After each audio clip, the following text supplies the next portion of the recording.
Hi, Danika Watson, nurse practitioner, coming to you today to discuss a topic that's been asked of me several times. It can get a little lengthy. I'm going to do my best to keep it short and sweet for you. As always, this is a disclaimer. This is not medical advice, recommendations, or a diagnosis. This does not take the place of a well child check. If you have any questions, you need to see your healthcare provider or pediatrician.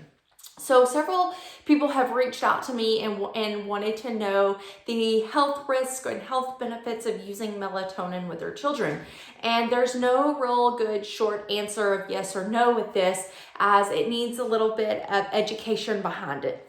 So if your child is suffering from lack of sleep, or if your child does not get to sleep easily, we need to figure out why. What is causing their melatonin to not be secreted at night, right? What's going on in their brain that's getting them hyped up? A lot of times we can look at diet, and you can pull out different dyes, you can pull out sugars, you can pull out gluten, and sometimes have an effect on that. And sometimes, it's not the diet at all, it's what they're doing throughout the day that's hyping them up, how much screen time they're having, and what in fact they're playing or seeing and things of that nature. So I always like to tell parents, we look at those two things first and try to figure out what's stimulating your child, and see if we can fix that prior to adding in a supplement.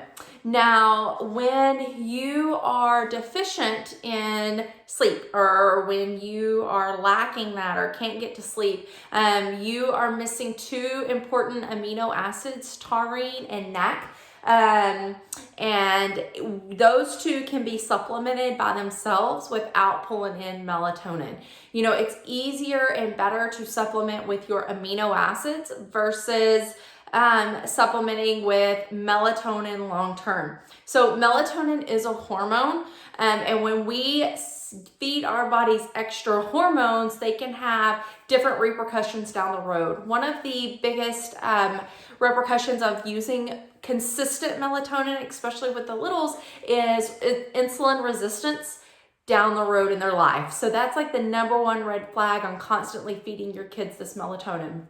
I also have to say, we have to be careful when we are giving stimulants to children for whichever reason, to help with school or whatnot, that we don't stimulate them all day long and then have to supplement with something to bring them down and sleep, because we are honestly building them up for failure down the road as teens or as adults, as older adults.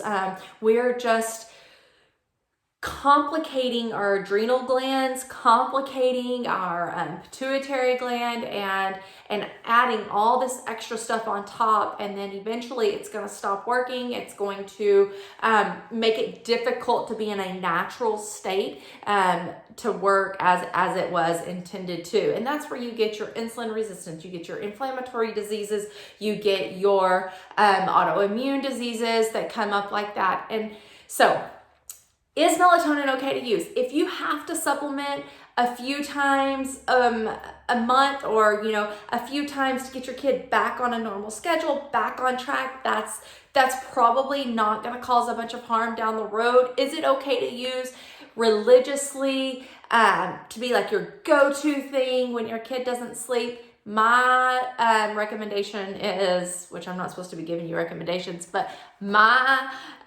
2 cents and education says, no, you do not need to be pouring melatonin to your children.